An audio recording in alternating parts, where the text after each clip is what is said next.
all day he was on his leg, led by the dog. After the stuff is on one hand and the dog lead in the other, he moved out of his home, a corner in Cloudtree veranda, a few yards off the market. He had moved in there after eyeing the old woman's death. He started out early in the day. Yes, what happens after tying to the dog? Blind man had never walked so much. After tying to the dog that ribbon, wherever the dog goes, the blind man would follow him because he can't see. He is holding, in one hand, he is holding the dog's cord, and in another hand, he is holding his bowl for the begging. Right? Wherever the dog took him, the blind man goes back of him. And after the old woman had died, in front, opposite of that marketplace, there was a small veranda, small place to sleep. Okay, there the dog made him a place for the blind man to sleep. Okay, and every day he used to wake up very early and let out for the begging with the dog. Okay, he found that he could travel his income by moving about instead of staying in one place. He moved down to the Culty Street, and whenever he heard people's voice, he stopped and held out his hand for alms. Shops, schools, hospitals, hotels, he left nothing out. Yes, what did he think? By sitting at one place, I can't earn more, the blind man thought.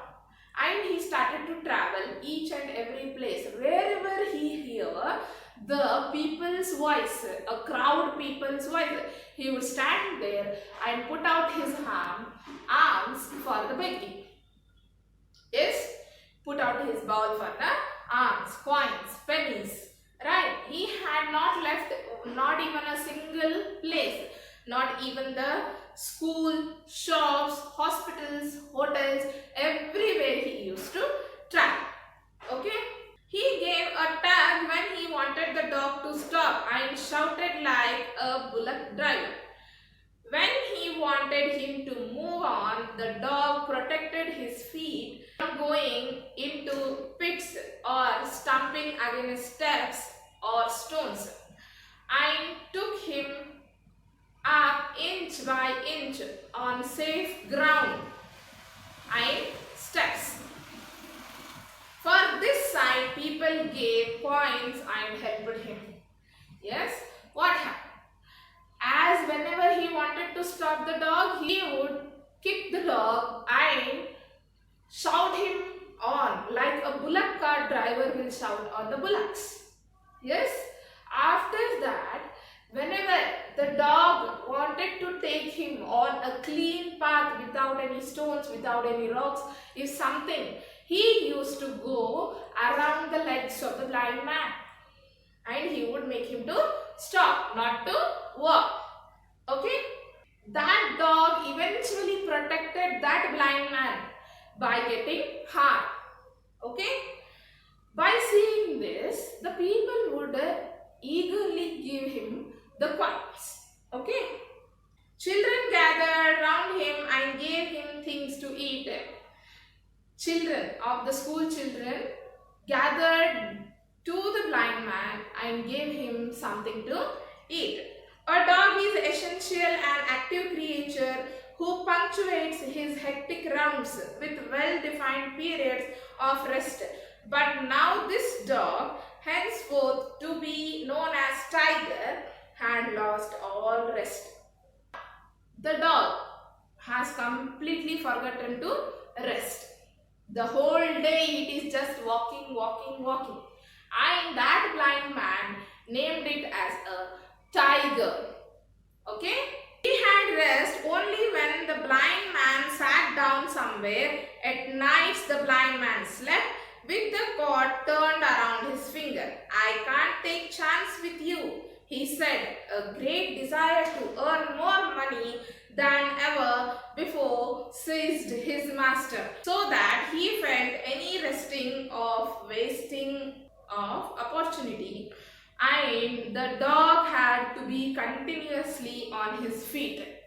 Now, the blind man, he is not giving rest to that dog particularly, but whenever the dog gets the rest, when the blind man has sat somewhere or at the night when he sleeps.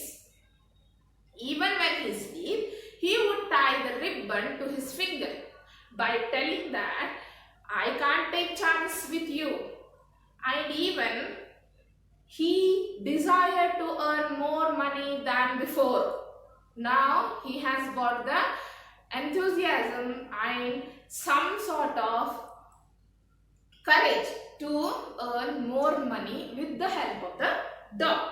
Okay, and now continuously the dog was with the blind man on his feet itself. Sometimes his leg refused to move, but if he slowed down even slightly, his master guarded him on frizzy with his staff. The dog whined and groaned under his thrust. Don't whine, you rascal. Don't I give you your food? You want to loaf, do you? Sore, the blind man.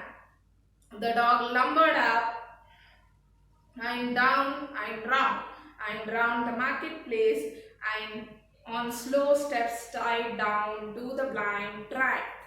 Long after traffic at the market ceased, you could hear the night stabbed by the far-off wail of the tired dog. It lost its original appearance as months rolled on. Bones stuck up at his haunches and ribs were relieved rough his fading coat. Yes, what happened here? Now the dog is completely restless. Whenever it don't want to walk also, as it slows down its speed, the master would kick him and give him a snap.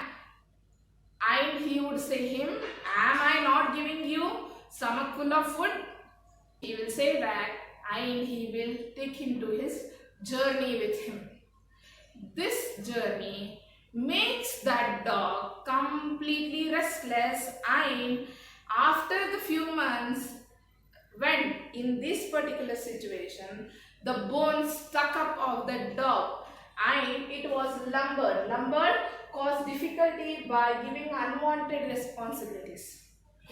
That dog became lumbered. It has some unwanted responsibilities that a ribbon vendor has given him the unwanted responsibility. The dog doesn't need that responsibility. It don't want to take that old woman's place. Right? So it became the unwanted responsibility. It has haunches. Haunches means bones back the leg standing out. It got some disease of having bones back of the legs. The bones were clearly visible by seeing that dog, and the coat. Coat means the layer of the skin has been completely faded. Faded means muscles are not there. That skin is directly touched to the bone. Okay. To the 11th paragraph. The ribbon seller, the noble vendor, and the perfumer observed it one evening when the business was slack, and held a conference among themselves. It rends my heart to see that poor dog slaving. Can't we do something? The ribbon seller remarked. That rascal has started lending money for interest. I hear from the fruit seller. He is earning more than he needs. He has become a very devil for money. At this point, the perfumer's eyes caught the scissor dangling from the ribbon rack. Give it here, he said, and moved on with the scissors in hand. Yes, one day what happens? The ribbon seller the bookseller and the perfume seller, what they will do, they will see these all activities one day, and they will observe him that that blind fellow is earning more money than he needs in his daily life to live. So they will think that he has become devil to earn the money, and from another fruit seller they will come to know that he is lending the money on interest. He is giving loans to others. That much of he is earning. Okay. So now they will do a discussion. They will do a conference among them, and they will decide something. They wanted to relieve that dog from that blind man. Yes. At that certain point, that ribbon vendor will see a scissor which will be lying. Dangling means lying with the ribbon frame. Okay. And he will take that scissor in his hand and he will move on. 12th paragraph. The blind man was passing in front of the eastern gate. The dog was straining the lead. There was a piece of bone lying on the way, and the dog was straining to pick it up. The lead became taut and hurt the blind man's hand, and he tugged the string and kicked it till the dog hauled. It hauled but could not pass the bone lightly. It tried to make another dash for it. The man was heaping curse on it. The perfume stepped up, applied the scissors, and snipped the cord. Yes, what happened here? As the blind man was passing from that vendors, that particular people, there the dog will see a bone. Okay, it will try to eat, it will try to go there, but it can't catch it. Okay, as he will start to do some activity like jumping and doing wanting that bone, that blind man will kick him. That blind man will kick the dog again and again until it be quiet. Okay, by seeing that, what the perfume vendor will do, he will go and he will cut off the cord with the scissor. Okay, now the dog bounced off and picked up the bone. The dog bounced up, right? It jumped up and picked up the bone. The blind man stopped dead where he stood, with the other half of the string dangling in his hand. "Tiger, tiger, where are you?" he cried. The perfume moved away quietly, muttering, "You heartless devil, you will never get him again." And the dog went off at top speed. He nosed about the ditches happily, hurled himself on other dogs, ran around and around the fountain in the market square, barking, his eyes sparkling with joy. He returned to his favorite haunts and hung about the butcher's shop, the tea stall, and the bakery. So now the perfume vendor has left out the dog fully free. Now the dog is having his sparkling eyes, is having his own freedoms. It can go to its haunts.